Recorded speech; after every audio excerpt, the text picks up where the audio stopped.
ぜひこのパーティーに加えてもらえないだろうか。さっきのドロドロの2人はあなたの仲間だろ。一体何があったらあんな目に。It's commonly assumed that harem protagonists are dumber. During the life and death situation, they forget the most common survival logic. And when the time comes to use their brain, they simply take all the important decisions from their downgrade brain.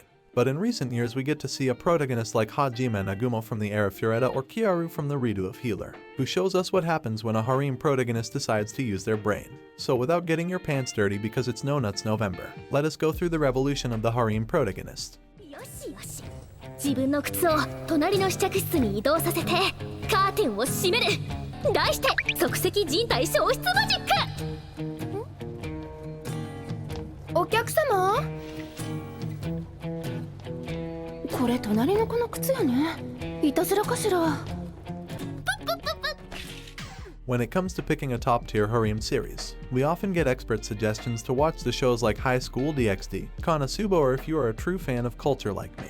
Then my personal favorite pick would be the Monogatari franchise. So first, let's talk about what these series' main protagonists have in common. Apart from they left not a single girl out of their harem pack. From lowly sisters to fully mature teachers, they got everything under their pants. I mean hood. Now the question is, are these protagonists not smart enough? The simple answer would be yes and no. Why is that? Well, they do look smart, or maybe not, or do have awesome abilities like dress breakers or stealing. やってやる。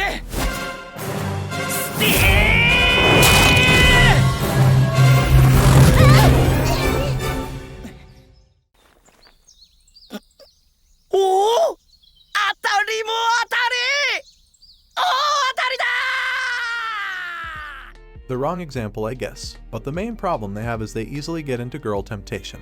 Is that a problem? For that, we need to compare them with other protagonists, like Arata from Trinity, Basara from Sister New Devils, and Diablo from How Not to Summon a Demon Lord. Are they any different from our previous selection? First of all, they do look badass when it comes to their first impression. Second, they don't easily fall into women's temptations, and most importantly, they know how to protect their lady. "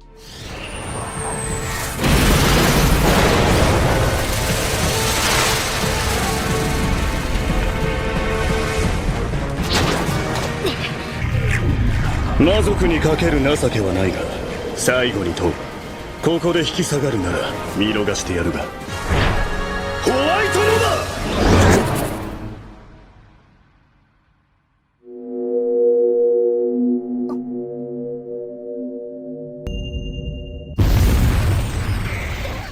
Now before we move ahead, let's get a few points straight. Not all protagonists are dumb.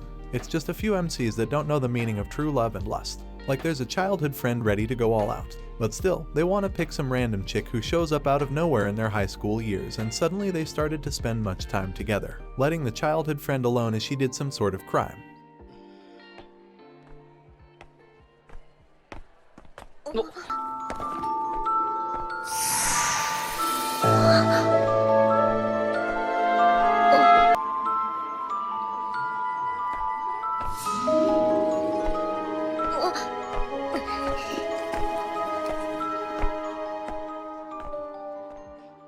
You might have also noticed there is this one main heroine out of all the harem packs. That's just simply there, because the writer wants you to either like that character so much, to the level you want to make a fan club and fight for her justice, or hate her so much to the point you want to book a ticket to Japan. Find the writer and bury him before anyone else finds out. Case Sasuga, I hope you came up with a better ending for the anime version of Domestic Girlfriend.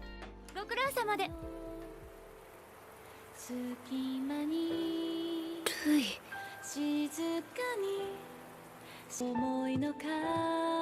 ルイ。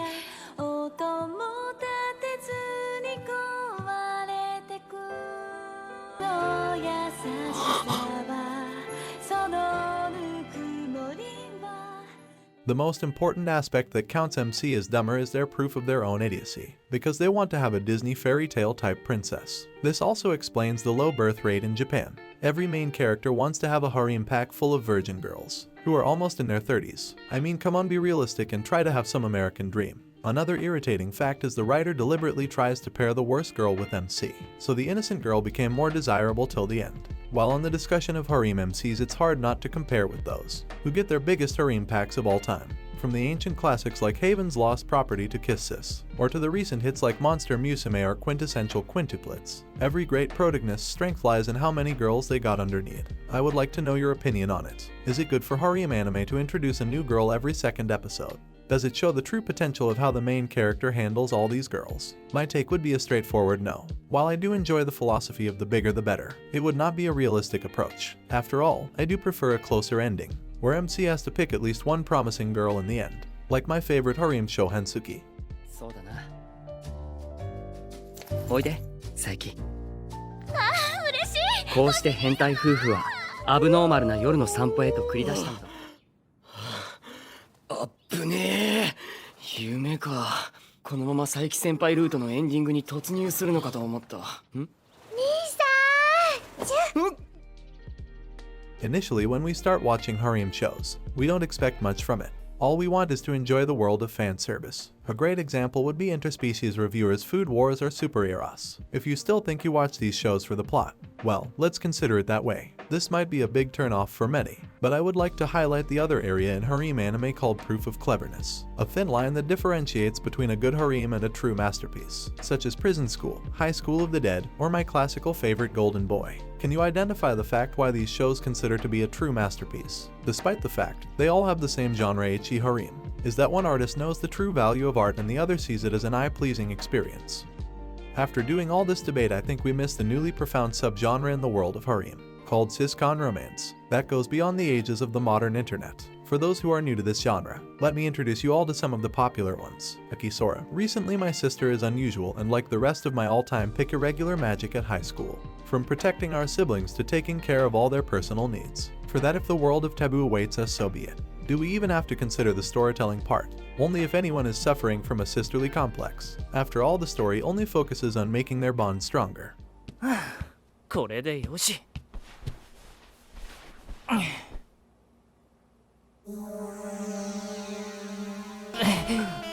重い。ケイちゃん、ケイタ。 The world of harem is full of surprises, and who can forget the good old-fashioned violence, whether it actually justifies the plot or not. But how can someone be okay with the amount of one-sided torture which our MCs have to suffer? I mean, whose fault it is when they live in a world where no door locks exist? It could be anything.